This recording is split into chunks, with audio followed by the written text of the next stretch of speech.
day students, and welcome to the last video lesson for Labour Relations in 6.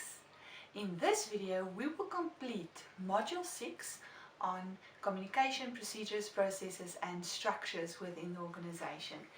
In die vorige video's het ons bietjie gekyk na jou workplace forums, jou briefing groups, ons het gekyk intensief na die grieweprosedure, die disciplinêre prosedure, as ook die afleggingsprosedure, the retrenchment procedure. In this video we will look at what are the guidelines for fair dismissal. Die regverdigheid van jou ontslaan is baie belangrik, and we have to make sure that we do that according to the book to make sure that we are substantively fair. Okay. Ons het ook, soos ek reeds gesê het, gepraat van prosedurele en substantieve regverdigheid. It has to be substantively and procedurally fair in order to carry merit when the case is referred to the CCMA, for example. And remember, employees have the right to claim unfair dismissal and to appeal the decision of a chairperson if they feel that the case was not handled in a substantively or procedurally fair manner. So in this video, we are going to look at the guidelines for fair dismissal. You can follow with me on page 132. Okay? And they say there, a dismissal is only fair where there's a fair reason. Okay? So hulle definitief 'n reël oortree waarvan hulle bewus was. Whether a fair procedure has been followed, het 'n regverdige prosedure gevolg het wat gestipuleer is in die prosedure en beleide. And then of course, that the fairness of the reason is determined by the facts of the case and the appropriateness of dismissal as a penalty. Met ander woorde, jy moet seker maak dat wanneer jy iemand ontslaan, moet vir die regte redes wees, and based on the severity of the offence as well. Obviously, as dit net verlaat kom is, kan jy nie die persoon ontslaan nie. But if it was for theft or fraud or assault or even victimization or discrimination, those are seen as more serious offences, and in most cases it could potentially lead to dismissals. Okay. Now the first one that we're going to look at, the ground for dismissal, is misconduct. Nou ek wil julle weer eens terugvat na N5 toe, en N5 Labour hoofstuk 1 het ons gepraat van die 3 gronde van ontslag. The 3 grounds for dismissal is misconduct, poor performance or incapacity, en dan natuurlik operational requirements. Okay, so ons gaan nou na al 3 van hierdie kyk, om te kyk hoe kan ons seker maak dit is regverdig. The first thing we'll look at is misconduct. Okay, misconduct is wanneer jou werkers 'n spesifieke reël oortree het of hulle gedrag of houding was nie in lyn met die dissiplinêre kode nie. On top of page 133, it says that misconduct is repeated serious misconduct. For example, rudeness, disobedience, deliberate absenteeism, dishonesty, drunkenness and gross negligence. Okay, ek gee vir jou daar so 'n paar voorbeelde, maar ek kan jou beloof die voorbeelde is eintlik baie langer as wat hulle vir jou in die handboek gee.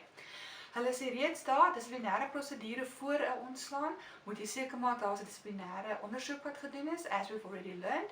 Make sure you have enough evidence that there is actually a case that the individual indeed broke a rule and that they were aware of the rule. Okay, weer eens die substantieve regverdigheid kom hier so grootliks tot speel, en dan praat hulle van jou regverdige prosedure en aan die onderkant die substantieve regverdigheid ook. So let's have a look at the fair procedure.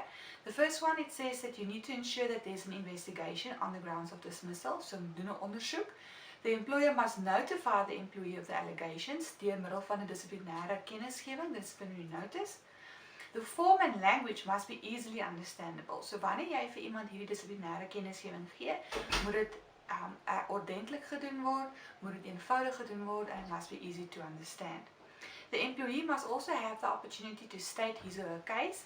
Jy as werkgewer kan nie net die hele system bulldozer, you need to give them the opportunity to state their case as well. En dan verder gaan hulle aan, jy moet vir hulle regverdige kans gee en tyd gee om voor te berei. The employee must be assisted by a trained union representative of enige ander verteenwoordiger wat hulle sou kies. And then of course the decision has to be given to them in writing. So wanneer hulle dan nou ontslaan gaan word, moet jy seker maak dit word skriftelik vir hulle gegee. If dismissed, the employer must give the employee a reason and remind him or her of the right to lodge an appeal.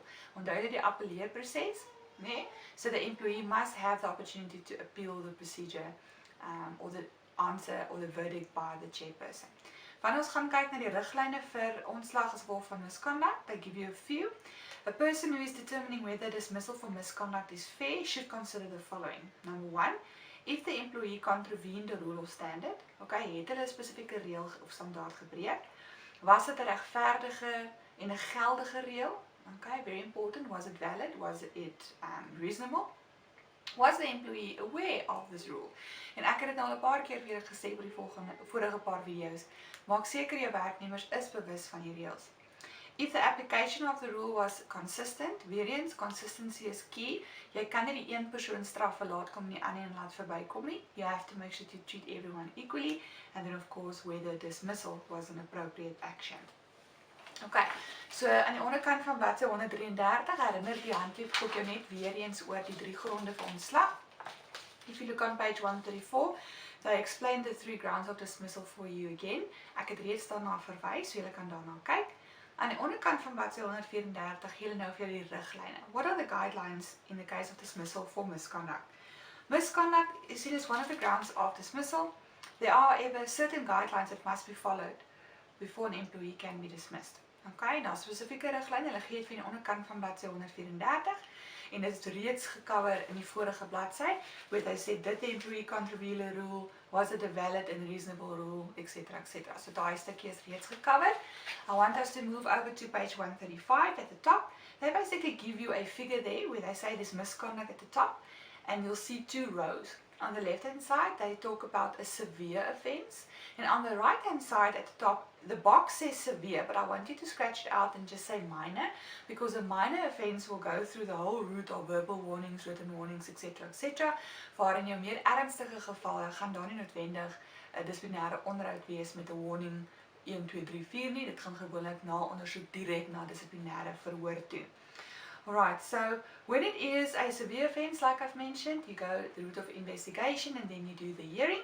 On the right hand side, if you are found guilty of a minor offence or you are suspected to be guilty of a minor offence, the employee will be given a verbal warning first. If the behaviour does not improve, you go over to a first written warning, second written warning, etc. En ek het reeds ook vir julle gesê dat a simple or a less severe offence or a minor offence can become a severe offence if you cannot correct the behaviour through disciplinary interviews of deur middel van jou skriftelike waarskuwings. Okay, so 'n minor offence kan 'n meer ernstige een word. At the bottom of page 135, they talk about the fairness in the case of this dismissal based on poor performance.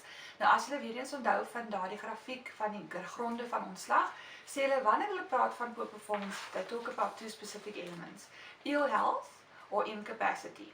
Okay, dit is baie belangrik om daai aspekte in ag te neem. Incapacity of incompetence is in hierdie geval dieselfde ding. Nou kom ons loop daar. In baie gevalle is hierdie spesifieke vorm van ontslag bietjie meer 'n grys area, because it's very difficult to dismiss someone for being ill or for being unable to do their work. En natuurlik as iemand nie presteer nie and they're not performing, once again you cannot just dismiss someone. You have to follow procedure. You have to prove beyond a shadow of a doubt that you try to help this person to improve their performance. Jy moet al daardie substantiëre bewyse hê. So hierdie raak nou nogal so 'n bietjie tricky. Die heel eerste gedeelte sê hulle daar: as an employer runs a risk when taking an person into employment, an employee can first be put on probation. Nou ons het reeds in 5 gepraat van hierdie probasietydperk, die tydelike proeftydperk. And probation is very important. It protects both the employer and the employee. Maar dit is nie so maklik soos om na die proeftydperk te sê: ag, jy kan nie jou werk doen nie, dan gat jy nie. After that, you need to put action plans in place where you can prove that you've helped this person to perform through training, coaching, mentoring, performance improvement programs, ensovoorts, ensovoorts. So jy moet dit kan bewys, en eers daarna, as die persoon nog steeds nie kan presteer nie, and they're still unable to do their job based on incompetence, then you can follow the route of disciplinary hearing, okay?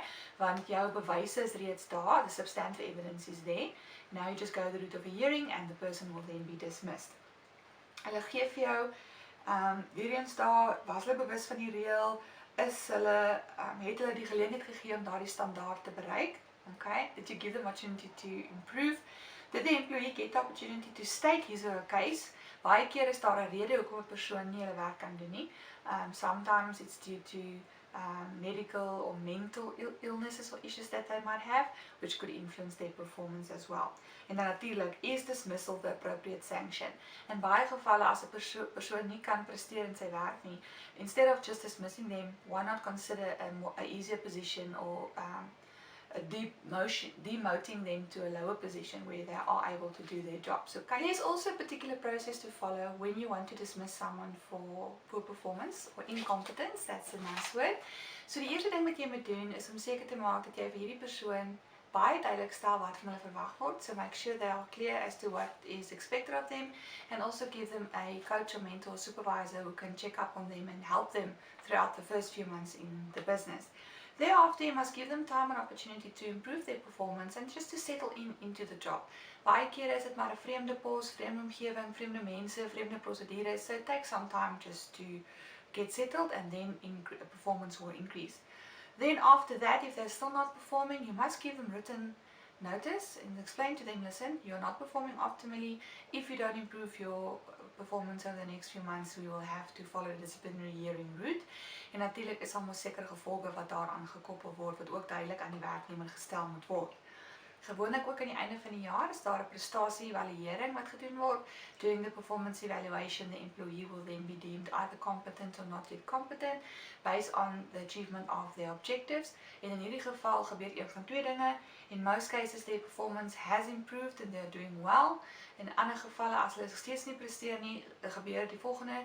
Hulle moet dan of op 'n verdere prestasie verbeteringsprogram gaan, performance improvement program, or a disciplinary hearing process will start where the employee will then go through the whole motions of having to prove and explain why they've not performed. And in this case, the employer already has evidence, substantive evidence, that they have tried to help this individual. Dan gaan twee goed gebeur, een van twee goed, of die werknemer word dan ontslaan, of hulle kan gedemote word na 'n laer posisie of na 'n ander posisie toe. When it comes to dismissal for ill health, this is a very sensitive topic. Baie mense raak siek of het beserings in die werksplek, wat kan beteken dat hulle vir lang tydperke nie kan werk nie. If they end up in hospital for 6 months or they have a back injury and they can't do their job, the business needs to make a decision. In most cases, this is just a temporary inability to do their job vir 'n sekere tydperk, en dan is daar sekere programme gewoonlik in plek waar die besigheid hulle gaan assisteer vir daardie tydperk, but after that they'll be required to either come back to work or they'll be medically boarded. Dit is waar die ontslaan gedeelte hierso inpas. In considering alternatives to dismissal, factors that to be taken into account are the following: the nature of the job. So kan die persoon glad nie meer hulle werk doen nie. The period of absence, is it 2 months, 3 months, 6 months, or a year? Obviously, the longer, the more serious implications it has for the business. Jy moet ook kyk na die ernstige saak van die siekte. As iemand bijvoorbeeld kanker opdoen en hulle moet gaan vir chemotherapie en die persoon is definitief nie in staat om hulle werk te doen nie, dan gaan die besigheid definitief ander planne moet maak, want die pos is oop, die persoon kry sy salaris, so die besigheid het 'n groot verlies daar. Then of course they can also consider hiring a temporary worker in that case. Okay, dan gee hulle ook vir die riglyn aan die onderkant van daardie bladsy. If permanently incapacitated, the employer should consider alternative employment opportunities. So is daar addisionele geleenthede vir hierdie individu wat hulle dalk op 'n ander plek kan werk. So sê net maar die ou was 'n electrician en hy kon trappe op en af klim en nou toe sy 'n kar ongeluk en hy's verlam. Obviously, he's not physically able to do his job anymore. So how can we accommodate him in an area where he doesn't have to climb the stairs and he can still work for the organization? Hy kan dalk na admin toe skuif of na purchasing, etc. The employee should be given the opportunity to state his or her case. So jy moet vir hulle sê, yep, dis die situasie, wat is jou sê? The degree and cause of the incapacity must also be relevant to the fairness of dismissal. Weer eens, kyk na die ernstigheid van die saak, kyk na die persoon se vermoë om enigstens te kan werk, voor die daardie besluit neem om iemand te ontslaan. Particular consideration should be given to accommodating the incapacity if the employee is injured at work. En dis nogal 'n catchy een, van as iemand by die werk seer kry en hulle kan nie werk nie, of hulle het nie meer die vermoë om hulle ou werk te doen nie, moet die besigheid iets doen om daardie persoon te help. In the recovery phase, the employer can accommodate the employee by way of sick leave or to give them unpaid leave until they return to work. En dan natuurlik is dit baie duidelik dat werknemers nie noodwendig altyd geakkommodeer kan word nie. In daardie geval word hulle ontslaan. On page 139, they just talk about fairness in the case of dismissal based on operational requirements. Dit is jou aflegging. Hierdie ken julle al reeds, daar's baie konsultasies wat plaasvind en gesprekke wat plaasvind met vakbonde as ook met die werknemers. En daar is spesifieke inligting wat gedeel moet word en spesifieke prosedures wat gevolg moet word wat ons reeds in 'n vorige video bespreek het. So julle kan reeds met liefde dat daardie gedeelte teruggaan en daarna gaan kyk. Alright.